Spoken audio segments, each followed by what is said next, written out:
வணக்கம் நண்பர்களே. மீனாட்சி சீரியல் செம பரபரப்பா போயிட்டு இருக்குன்னே சொல்லலாங்க. பரபரப்பான கட்டத்துல மீனாட்சி கல்யாணத்துல அடுத்த திருப்பம் வந்துடுச்சு அப்படின்னு சொல்லலாங்க. ஆமாங்க, அந்த மீனாட்சிக்கும் ஆதிக்கும் கல்யாணத்தை தடுத்து நிப்பாட்டும் விதமாட்டு நம்ம மீனாட்சிக்கு கூட ஹாஸ்டல்ல இருக்கவங்க ஏற்கனவே ஆதிக்க பிடியிலேருந்து தப்பி வந்திருப்பாங்க.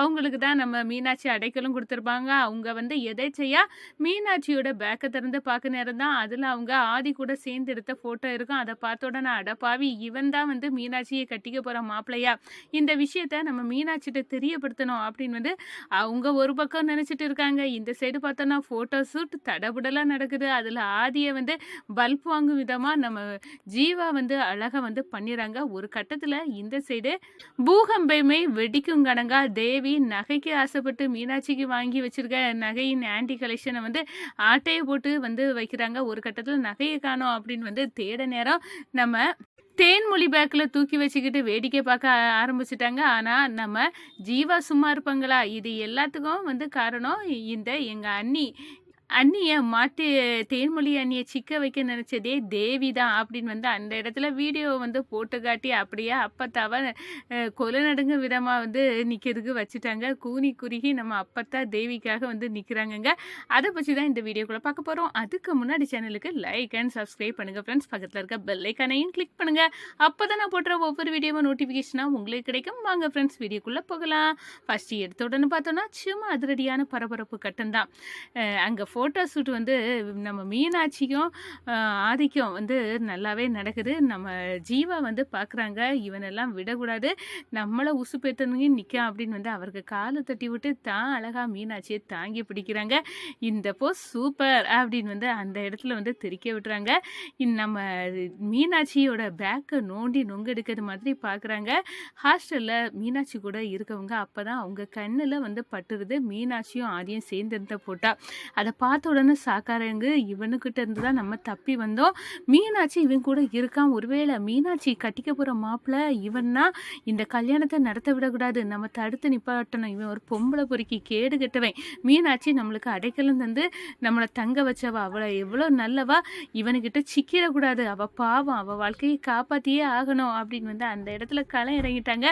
எப்படியாவது மண்டபத்துக்கு போகிறோம், இந்த ஆதியை பற்றி உண்மையை போட்டு உடைக்கிறோம், மீனாட்சி கல்யாணத்தை தடுத்து நிப்பாட்டுறோம். இது அவங்க ஃப்ரெண்டு போட்ட ஸ்கெட்சி, அதில் கண்டிப்பாக கல்யாணம் நிற்க போகிறது உறுதி அப்படின்னு சொல்லலாம்.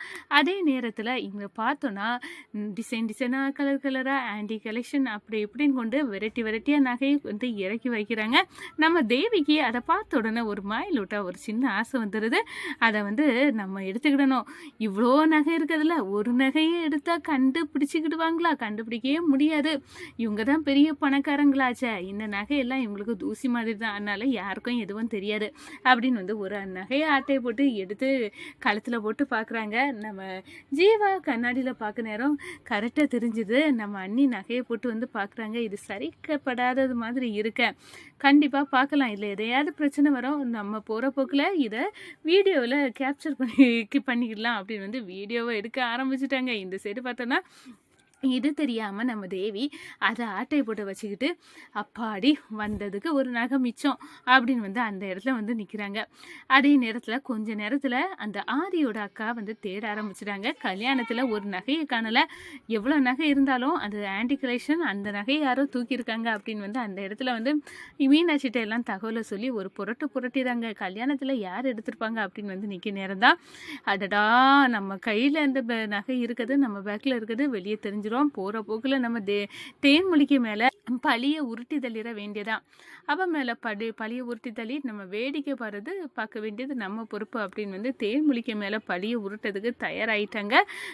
நம்ம தேவி தேன்மொழி பேக்கில் தூக்கி வச்சுக்கிறாங்க. இந்த சைடு நகையை காணலை, ஒவ்வொருத்தருக்கு பேக்கையும் செக் பண்ணுவோம் அப்படின்னு பேக்கெல்லாம் செக் பண்ண நடக்குது. அப்போ தான் தேன்மொழிகளில் பேக்கில் இருக்குது. அதை வச்சு தேன்மொழி தான் இதை எடுத்தது அப்படின்னு கேள்விக்குறியாக நம்ம தேன்மொழியை விட்டு நிற்க வைக்கிறாங்க. உன் தங்க தங்கச்சிக்கு சேர வேண்டிய நகை இப்படி ஆட்டையை போட்டு எடுக்கிறேடி, உனக்கெல்லாம் கேவலமாக இல்லை, வெக்கமா இல்லை, மானக்கேடு அப்படி இப்படின்னு நம்ம தேன்மொழியை அப்பத்தா உருட்டி தள்ளி ஏசுறாங்க, திட்டுறாங்க, அவமானப்படுத்துகிறாங்க. அந்த நேரம் நம்ம ஜீவா சும்மா இருப்பாங்களா? அப்பத்தா வாயை மூடு, இதெல்லாம் தேன்மொழி அன்றைக்கி வேலையில் உன் செல்ல பேத்தி அதுதான் தேவியோட வேலை அப்படின்னு வந்து தேவி அந்த நகையை போட்டு அழகு பார்த்தது எல்லாம் வந்து வீடியோவில் எடுத்து வச்சுருக்க நம்ம ஜீவா வந்து போட்டு உடைக்கிறாங்க. அதெல்லாம் பார்க்குறாங்க. அப்பத்தா அடடா இந்த தேவி இப்படி ஆசைப்பட்டிருக்காள அப்படின்னு வந்து அந்த இடத்துல நம்ம தேவியை குற்றவாளியாக நிற்க வச்சு நம்ம அப்பத்தாவுக்கு பெரிய அவமானத்தை ஏற்படுத்துகிறாங்க.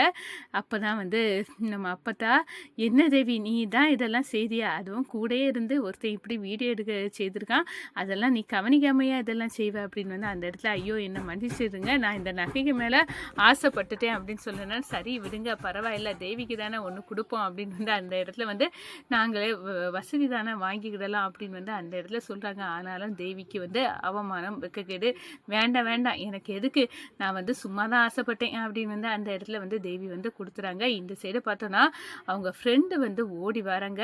அதாங்க நம்ம மீனாட்சியோட ஃப்ரெண்டு ஓடி வராங்க மீனாட்சிகிட்ட பேச. இந்த சைடு ஆதி பார்த்துட்டான், அடடா இவ எப்படி வந்து மீனாட்சிக்கு பழக்கானா, இவன் அவ்வளோ பற்றி உண்மையெல்லாம் சொல்லதுக்கு தான் வரா போலுக்கு, உண்மையெல்லாம் சொல்லிட்டா அவ்வளவுதான், இந்த கல்யாணம் நின்றுடும், ஐயையோ என்ன செய்ய, இவளை இப்போ கடத்திடலான்னா கூட என் கையெல்லாம் கெட்டுப்பட்ட மாதிரி நான் இங்கே இருக்கேன், அவன் மீனாட்சியை பார்த்துட்டால அப்படின்னு வந்து பிசைஞ்சிட்டு இருக்காங்க.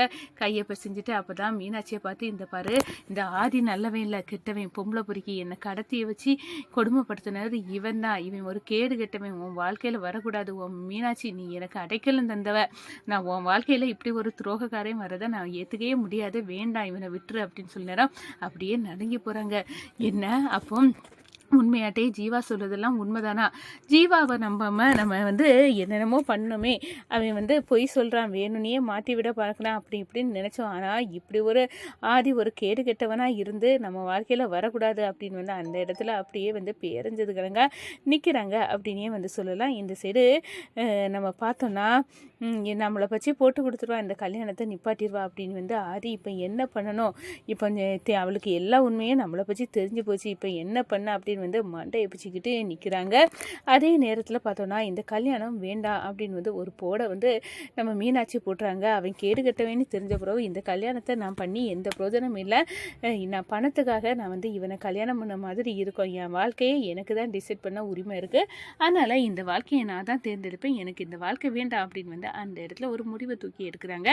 அதே நேரத்தில் அப்படியே வந்து நம்ம ஆதி எப்படிடா நிப்பாட்டா அப்படின்னு சொல்லி அவங்க மாமாட்ட ஃபோனை போட்டு கேட்பாங்க. அவங்க மாமா நான் பார்த்துக்கிட்டேன் அப்படின்னு வந்து அவங்க மாமா ஆட்களை கூட்டிக்கிட்டு வராங்க. வந்த வேகத்தில் பார்த்தோன்னா சுமதி கண்ணில் பட்டுக்கிட்டு சுமதி வந்து அடப்பாவி நீ தான் இவன் மாவாமா, அப்போ ஆதியோட அக்கா கல்யாணம் பண்ணிக்கிறது என் புருஷன் தானா அப்படின்னு வந்து அந்த இடத்துல போய் அரண்டு போய் நிற்கிறாங்க அப்படின்னு சொல்லலாம். இந்த சைடு பார்த்தோன்னா கடந்த கால வாழ்க்கையெல்லாம் புரட்டி போட்ட மாதிரி நம்ம சுமதிக்கு ஞாபகம் வருது. தேன்மொழி இது யார் தெரியுமா, உன்னோட அப்பாடி அப்படின்னு சொல்ல நேரம் மொத்த குடும்பமும் பேயறிஞ்சு நிற்கிறாங்க. ஒரு கட்டத்தில் பார்த்தோன்னா ஆதியோட மாமா தான் நம்ம மீனாட்சிக்கு அப்பாவா, அப்போனா கோடிக்கணக்கான சொத்துக்கு அதிபதியா மீனாட்சி அப்படின்னு வந்து அப்பத்தான் அரண்டு போய்